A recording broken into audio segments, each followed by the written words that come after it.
Hi friends, అందరూ ఎలా ఉన్నారు? నేనైతే చాలా బాగున్నాను. మీరు బాగుండాలని దేవుణ్ణి ప్రార్థిస్తాను. ఈరోజు నేను ఒక మంచి టాపిక్తో వచ్చాను. ఏంటంటే ఇప్పుడు మనకి శ్రావణ మాసం జరుగుతుంది కదండి. శ్రావణ మాసంలో ఆ మహావిష్ణువుని పూజించడం కానీ, ఆయన్ని దర్శనం చేసుకోవడం కానీ చాలా మంచిదండి.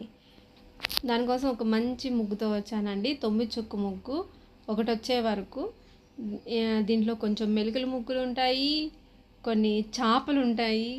చేప అంటే గుర్తొచ్చింది కదండి, ఆ మహావిష్ణు అవతారం కూడా ఒకటి, బస్సు అవతారం కూడా ఉంది. దానికోసం ఈ ఒక మంచి ముగ్గు వేశాను. మీకు నచ్చితే మాత్రం సబ్స్క్రైబ్ చేయండి, లైక్ చేయండి, షేర్ చేయండి. మీ సపోర్ట్ ఖచ్చితంగా నాకు కావాలి. మీ సపోర్ట్ చేస్తేనే మేము మంచి మంచి వీడియోస్ కానీ, మంచి మంచి ఐడియాస్తో మంచి ముగ్గులు ట్రై చేస్తాము.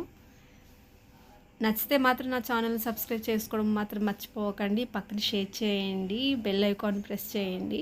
చూడండి, చాలా ఈజీగా ఉంది. చేపలు ఎంత ఈజీగా వేసానో. చూడడానికి చాలా అందంగా ఉన్నాయి కదండి. వాటి తోకలు చాలా బాగున్నాయి, ఎంత అందంగా ఉన్నాయి. కలర్స్ వేసుకుంటే ఇంకా కలర్ఫుల్గా ఉంటుంది. నాకైతే నచ్చి నేను ఈ ముగ్గు ట్రై చేశాను. మీకు నచ్చితే మాత్రం మీ ఇంటి ముందు ఈ ముగ్గు వేసుకోండి.